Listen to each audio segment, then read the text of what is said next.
There is no empire of like him episode 15 के starting में हम देखते हैं कोई साइकिक टावर को देखकर कहता है ये एक सुप्रीम ट्रेजर की तरह है। इसे देखकर ऐसा लगता है कि ये एक जिंदा कोई चीज है जिसका अंदर से सांसों की तरह एनर्जी निकल रहा है। डार्लिंग इस टावर को देखकर कहता है यही है वो साइकिक टावर जिसके बारे में मेरा फादर ने बताया था। वो सोचते हुए कहता है क्या मैं 9th फ्लोर पर जा पाऊंगा। डॉलिन का 9th फ्लोर पर जाने का बात सुनकर तो उसका चारों ओर का लोग शॉक हो जाता है और कुछ लोग तो उसका मजाक उड़ाने लगता है। उनमें से ही कोई बंदा कहता है तुम तो शायद 5 फ्लोर पर भी नहीं जा पाओगे।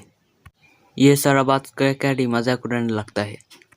तब हमें बताया जाता है जो लोग 9th फ्लोर पर जा पाए हैं वो लोग हेवन और अर्थ को भी क्रॉस कर चुका है। अब तक सिर्फ प्रोफाउंड लैंड का तियानजो क्लैन का ही कुछ लोग 9th फ्लोर पर जा पाए हैं। उसके बाद कोई बंदा डार्लिन को कहता है जो लोग 9th फ्लोर पर जा चुके हैं वो लोग बहुत ज़्यादा खतरनाक है। शायद 9th फ्लोर पर बहुत ज़्यादा ट्रेजर है, इस वजह से 9th फ्लोर पर जाना भी बहुत ज़्यादा मुश्किल है। तू तो एक छोटा सा बच्चा है, तू तो शायद सोल रेलम को भी ब्रेक थ्रू नहीं किया है और तू जाएगा 9th फ्लोर पर, वो भी साइकिक टावर का।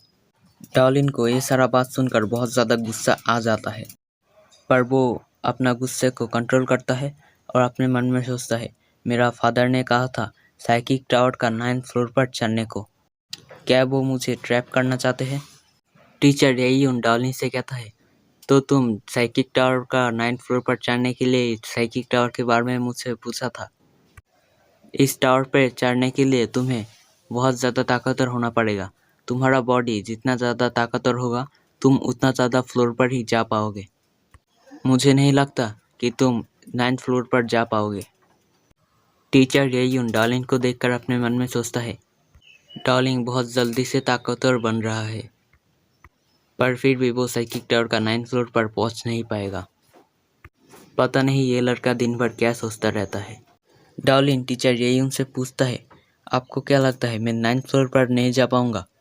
अगर मैं 10th फ्लोर पर जा पाऊँ तो? डार्लिन का बात सुनकर टीचर येयुन कहता है तुम सपने मत देखो, तुम अगर 9th फ्लोर पर जा भी पाओ तो भी तुम 10th फ्लोर पर नहीं जा पाओगे। वो और भी कहता है 10th फ्लोर असल में एग्जिस्ट ही नहीं करती। तभी डार्लिन को कुछ आवाज़ सुनाई देता है, वो भी आसमान से, इसलिए वो आसमान की तरफ देखता है और कहता है अरे ये फिर से आ गया। तब हम आसमान की तरफ देखते हैं एक बर्ड को जिसके पीछे पालकी लगा हुआ था। जो उस पालकी के अंदर बैठा था वो अपने हाथ से पालकी का कपड़ा हटाता है और नीचे देखता है जहाँ पर कोई कहता है अरे ये सियान लुआन तो एक पालकी को लेकर जा रहा है। उसके बाद हम देखते हैं उस पालकी से एक लड़की निकलता है। इस लड़की को देखकर कोई कहता है अरे ये तो ग्रेट क्यूआन डायनेस्टी का लिटिल एम्प्रेस है, ये क्वीन का फेवरेट है। कोई और कहता है एंशियंट क्यूआन एम्परर स्क्रॉल, वो क्यूआन डायनेस्टी का ग्रेट स्क्रिप्चर है। डार्लिंग उस बर्ड की तरफ देखकर कहता है यह पहली बार है कि मैं इस किंग के बारे में सुना है, पर वो बर्ड बहुत ज़्यादा कमाल का है और पैलन क्वीन एक बहुत पावरफुल ट्रेजर है। क्वीन यहाँ से जाने लगता है, तभी उसके पीछे कुछ लोग बात करने लगता है अरे ये क्या स्मॉल मार्शल आर्ट मॉन्यूमेंट की तरफ जा रहा है। क्वीन याओ का यहाँ से जाने के बाद डार्लिंग टीचर रेयुन से पूछता है ये स्मॉल मार्शल आर्ट मॉन्यूमेंट क्या होता है। फिर टीचर येयुन डार्लिन को कहता है स्मॉल मार्शल आर्ट मॉन्यूमेंट एक मिस्टीरियस ट्रेजर है क्विंजो सिटी का। इसके अंदर मिस्टीरियस हिस्ट्री लिखा हुआ है। हम लोग इससे अपना खुद का पावर भी चेक कर सकते हैं। इसका मतलब ये नहीं कि हम लोग जाए अपना पावर चेक करके आ जाए।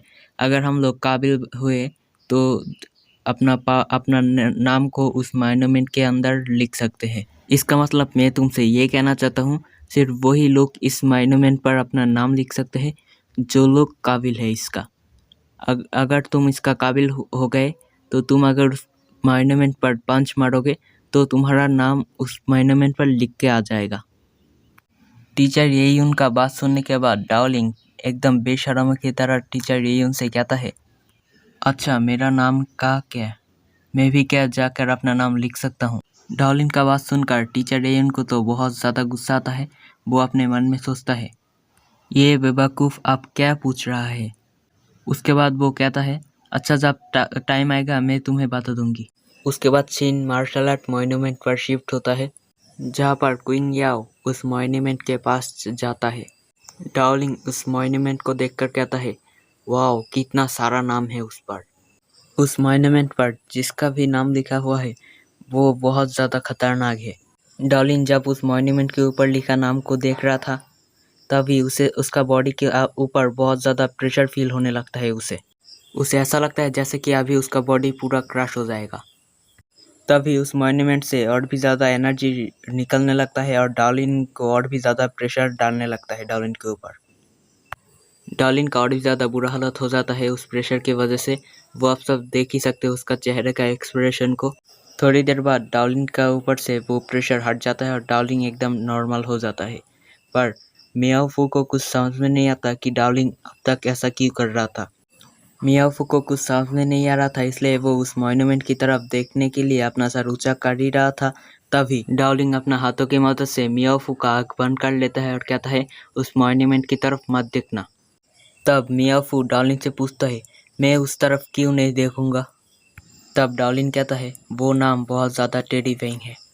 डार्लिंग अपने मन में सोचता है, मैं सिर्फ उस मॉन्यूमेंट के ऊपर लिखा नाम को देखा, इस वजह से ही मुझे इतना खतरनाक महसूस हुआ। जिसका भी ये नाम है उसका आगे अगर कोई आदमी आ जाता है तो उसे कैसा महसूस होगा वो तो सोचकर ही मुझे डर लग रहा है। शायद इसी वजह से उस मॉन्यूमेंट के ऊपर लिखा नाम इनविजिबल हो जाता है। उसके बाद हम टीचर रेयन को देखते हैं जो कि डार्लिंग से कहता है, ये नाम फास्ट मार्शल आर्ट गॉड का है। ये नाम 5 साल पहले रखा गया था यहाँ पर। वो और भी कहता है, जब ये नाम रखा गया था तब उनका उम्र सिर्फ 10 साल था। हाँ गाइस, यहाँ पर ये एपिसोड ख़त्म होता है। मुझे उम्मीद है आप सभी लोगों को ये एपिसोड पसंद आया होगा। वीडियो देखने के लिए शुक्रिया।